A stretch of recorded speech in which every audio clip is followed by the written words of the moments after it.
Bonjour chers auditeurs, à la une de l'actualité, une journée de deuil national a été déclarée en Azerbaïdjan le 26 décembre. Les dirigeants du monde ont présenté leurs condoléances à l'Azerbaïdjan suite à l'accident d'avion.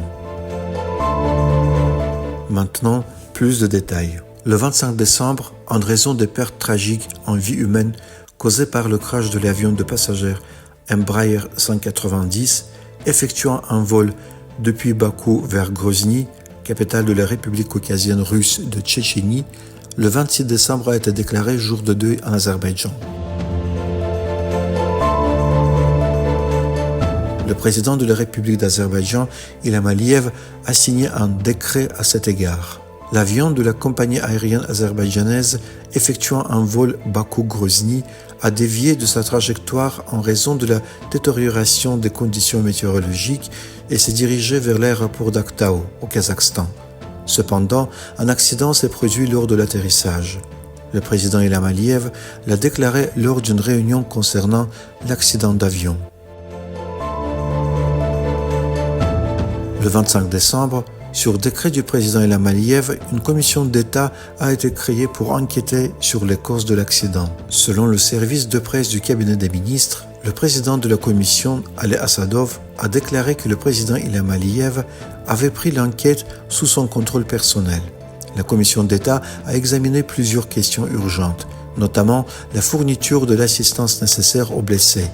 Des instructions pertinentes ont été données au ministère de la Santé, Teimour Moussaïev, pour assurer une aide médicale en coopération avec la partie kazakh.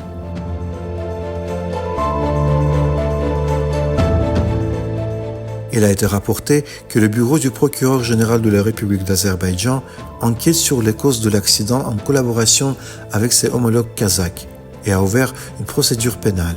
Des instructions ont été données pour tenir le public régulièrement informé de l'évolution de l'enquête. Des mesures sont prises pour évacuer vers l'Azerbaïdjan les citoyens azerbaïdjanais blessés actuellement soignés à Aktau, sur la base des conseils médicaux selon les besoins. Les blessés reçoivent une assistance et une coordination continue et les efforts conjoints avec les autorités kazakhes sont en cours. Des représentants, dont le ministre du Développement numérique et des Transports, le ministre des Situations d'urgence, le procureur général adjoint, le vice-ministre de la Santé, le directeur adjoint de l'Agence nationale de l'aviation civile, le vice-président de la compagnie azerbaïdjanaise et d'autres responsables ont été dépêchés à Aktau, au Kazakhstan, sur instruction du président Ilham Aliyev pour enquêter sur l'accident sur place. Les dirigeants du monde présentent leurs condoléances à l'Azerbaïdjan suite au crash de l'avion exploité par la compagnie aérienne de l'Azerbaïdjan effectuant un vol de Bakou vers Grozny. Parmi ceux qui présentent leurs condoléances figurent le président turc Recep Tayyip Erdogan, le président russe Vladimir Poutine, le président serbe Aleksandar Vučić, le président kirghize Sadir Japarov, le président tadjik Emomali Rahmon, le président kazakh Kassym-Jomart Tokayev, le président biélorusse Alexandre Loukachenko, le président israélien Isaac Herzog et le président iranien Massoud Pezeshkian, le premier ministre pakistanais Shahbaz Sharif, l'ancien président Asif Ali Zardari, l'émir du Qatar Sheikh Tamim bin Hamad Al Thani, le président de la République Srpska Milorad Dodik, l'Organisation des États turcs, le chef de la République russe du Daghestan Sergei Melikov, divers responsables de l'État et du gouvernement, des ministères des Affaires étrangères, des ambassades en Azerbaïdjan et des représentants d'organisations internationales.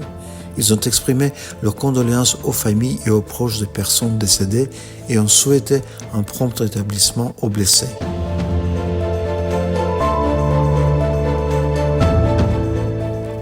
Le président de la Grande Assemblée nationale de Turquie, Numan Kurtulmuş, a appelé Sahiba Gafarova, présidente de l'Assemblée nationale.